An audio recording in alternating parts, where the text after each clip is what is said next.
I'm going to cut down my plants because right now my garden is way too crowded. So before I start chopping things down, let me take you on a little tour of my garden.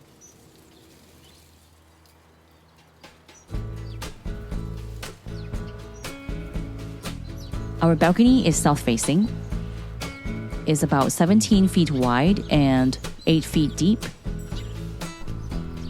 with a double height ceiling that makes the space feel airy and full of light. Because of the height, I like to keep tall plants here because I love that we can see some of our tall plants from the floor above. It makes the space feel even more cozy.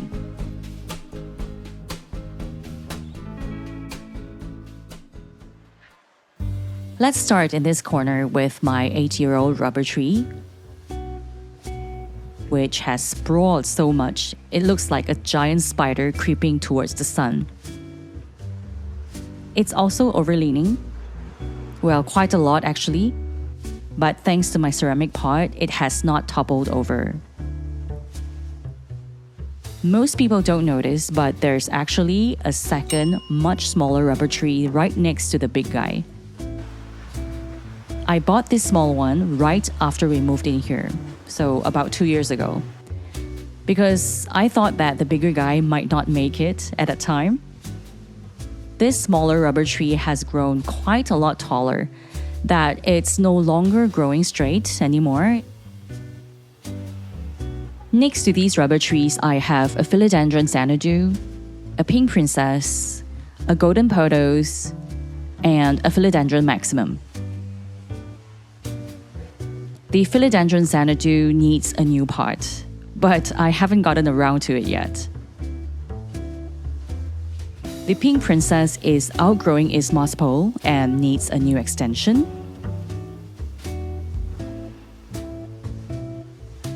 My golden pothos is sitting on the top of the rubber tree's pot, but I don't want it to take root in the pot, since I might move it elsewhere. You might recognize this philodendron maximum from earlier videos, which I recently repotted because it kept toppling over. Well, it got injured when I transported it back from repotting, but it's recovering well.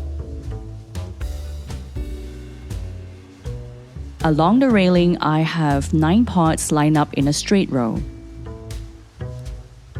I have 2 bougainvilleas, 2 strelitzias, a big Australian umbrella tree.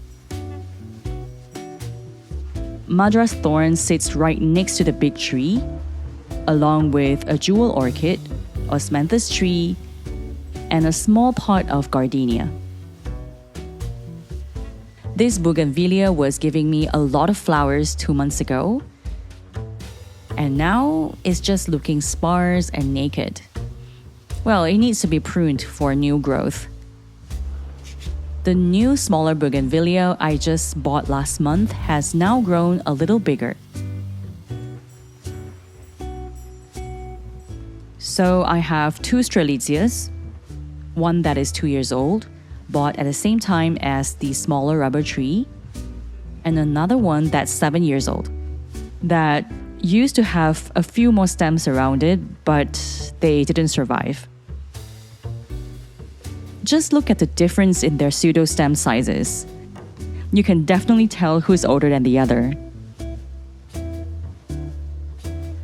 And then it's my biggest plant in the entire garden. That is the Australian umbrella tree, sitting in the center of this row, providing plenty of shelter from the strong south-facing sun. I've placed my asparagus fern on top of the umbrella tree pot. Once it gets bigger, I plan to split it into 2 pots and position the other one on the other side of the umbrella tree for a more balanced cascading effect. Then comes my 4 newer plants. Madras thorn, which I suspect is undergoing a leaf exchange process and so is looking a little naked now. The jewel orchid, which refuses to bloom much these days, probably because the sun has not hit my balcony from March onwards.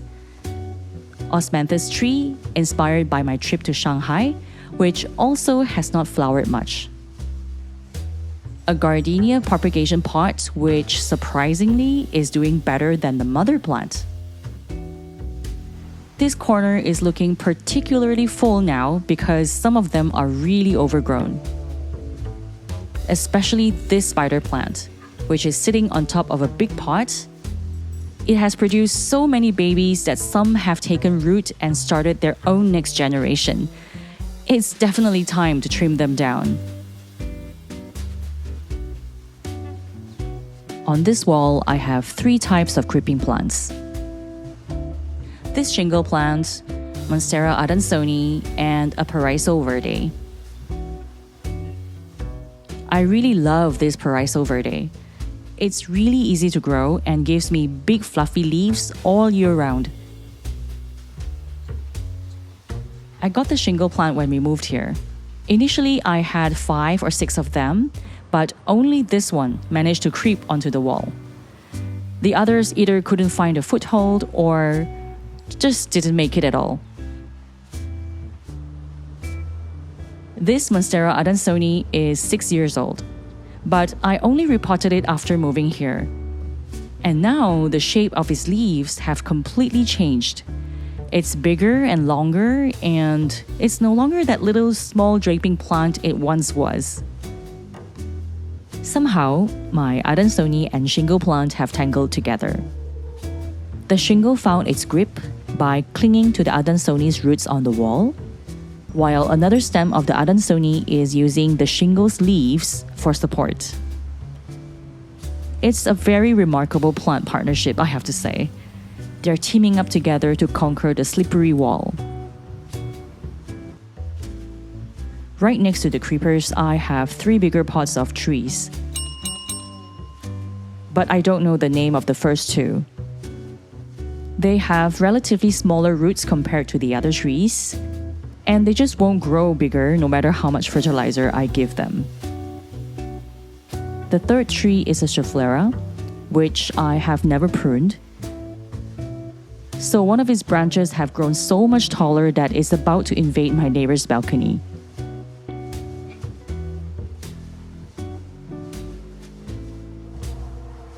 I've placed smaller plants on top of the big pots, like this gardenia plant that always have pest issues ever since it got here. This philodendron ring of fire, which probably needs a bigger pot since it's growing so slowly nowadays. At the very front of this corner, I have more small plants, like this begonia polka dot that's been giving me flowers, this monstera that was propagated from the one that suffered root rot last year, a whalefin sansevieria which hasn't given me a new leaf in ages, this kalanchoe that is growing in the weirdest way possible that I have been procrastinating on taking action, and this weirdly grown cylindrical snake plant that I've had for 6 years, and I still haven't managed to kill it yet.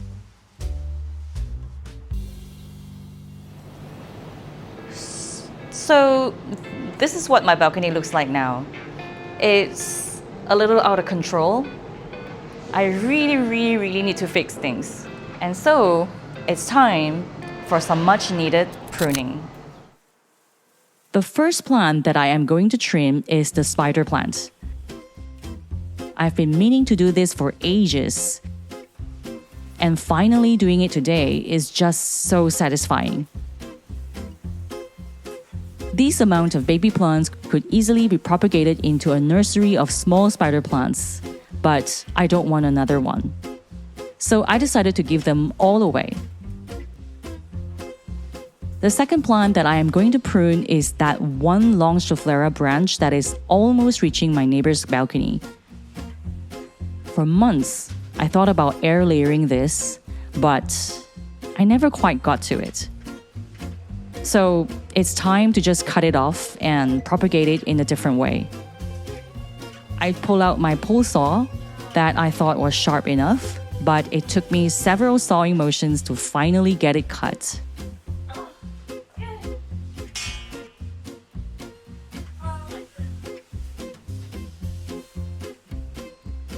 Because it's so long, I decided to cut it into 2 pieces, and I plan on propagating these cuttings. The next plant that I will prune is my smaller rubber tree that has grown slanted. I don't like making any cuts on rubber trees because of the sap, but I really have to do it today. Look at this liquid oozing out. It's so messy.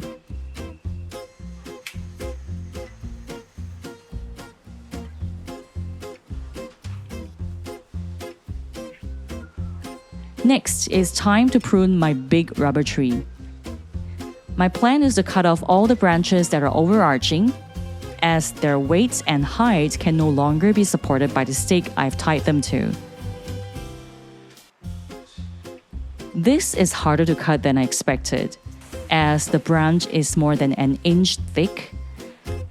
I thought my little pull saw was sharp enough, but the weight of the branch took itself down before I could even make a clean cut. Maybe I should have just cut from the opposite direction instead.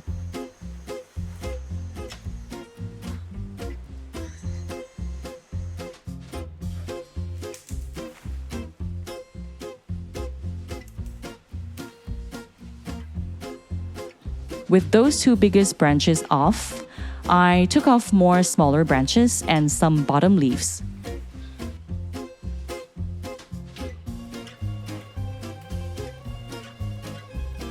I don't plan on propagating or give away these rubber tree cuttings as there's still some pests behind the leaves.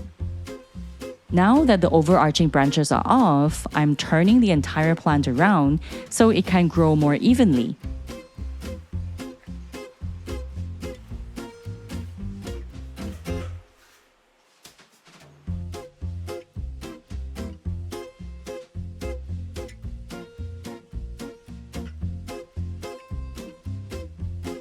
The last time I turned this big guy around was in September last year, and it started leaning within just a few months. Well, it might look ugly for now, but in a few months' time, it will fill out again. Next, I trim off some of the dried stems of the bougainvillea after its flowering season, and also trim off some of the not-so-pretty stems of the Xanadu.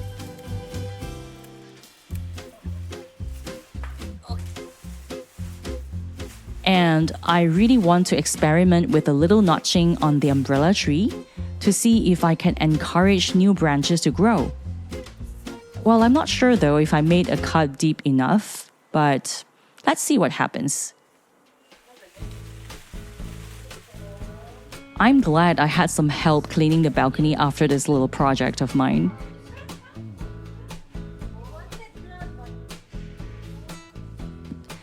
Now back to the Schefflera. I placed the cuttings in the container I had on hand, added some soaked sphagnum moss, and I'll propagate them. Let's see what comes of this.